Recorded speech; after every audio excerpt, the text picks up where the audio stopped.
নারী তাহলে শোনো আমার কিছু বাণী। তোমরা যারা ভাবছো তোমাদের স্বামীগণ তোমাদের ভালোবাসে না, প্রতিনিয়ত তোমাদের অবহেলা করে, শ্বশুরবাড়ির প্রতিটা লোক তোমাদেরকে পরের চোখে দেখে, তোমাদের সঙ্গে দুর্ব্যবহার করে, কেউ তোমাদেরকে আপন করে নেয় না, তোমরা তো বেশ ছিলে বাপের বাড়ি অ্যাজ লাইক পাপা কি পড়ি, তাদের উদ্দেশ্যে আমি কিছু বলি।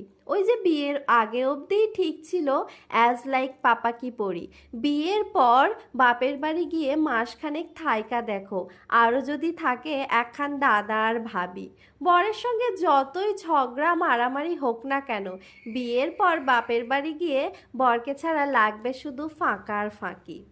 আরও বাস্তব শুনতে চাও? তাহলে ডিভোর্সি এক মহিলার মুখে শুনে আসো, বাপের বাড়ি বিয়ের পর ডিভোর্স হয়ে গিয়ে কেমন থাকে, এক গাল ভাতও পানি ছাড়া সে কি গিলতে পারে? শোনো মহিলাগণ, বিধাতা আমাদেরকে এমনভাবেই সৃষ্টি করেছে, বিয়ের আগে অবধি অ্যাজ লাইক পাপা কি পড়ি, বিয়ের পর স্বামীর ঘরই হলো আমাদের আসল বাড়ি, বুঝলে? বন্ধুরা, তোমরা আমার এই মতামতকে যদি সাপোর্ট করো তাহলে কমেন্টে একটা রেড হার্ট জানিয়ে দাও।